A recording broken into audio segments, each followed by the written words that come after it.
certainly turned our life upside down, 4 kids and having to move out of the house and then rebuild the house while we're living somewhere else.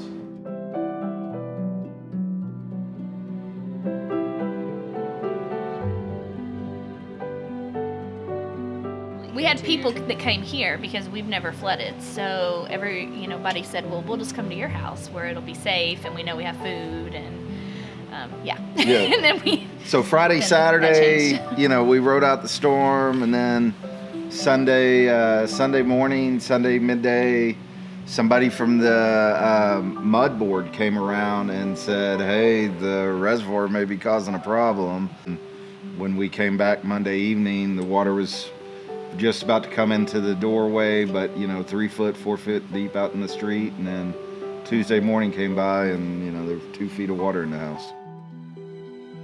My sister doesn't live too far from here, so we were able to evacuate to her house, and the kids had a place that they knew.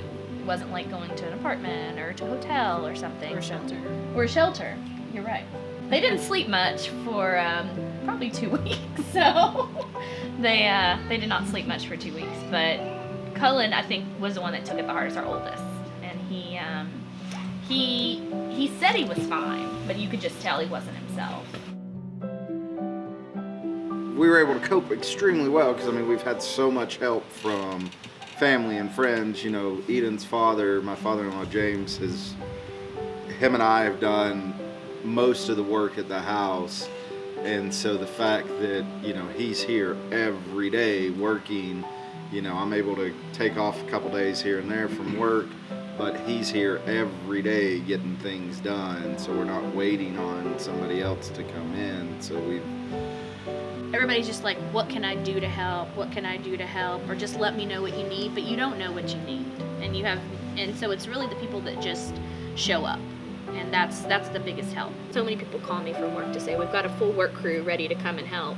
And so that was like some of the people we had to turn away and be like, well, we already got 15 people in the house, so we have enough. The night before, we were like, okay, we got to get as much as we can. So we were taking stuff that we could, out of the refrigerator. Like, we need milk. We need to make sure the kids have milk. And, we got to make sure Cullen has his chocolate milk and get this.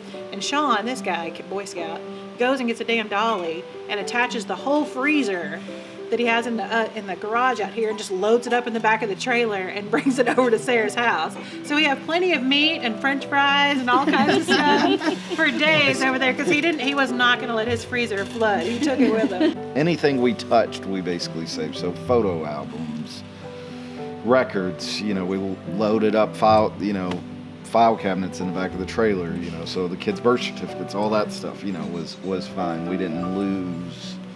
That immediate, it was chaotic and it was all over the news and all this other kind of stuff, whereas Houston, it was just immediate, hugs were happening. The entire community was hugging each other with some sort of support in some way.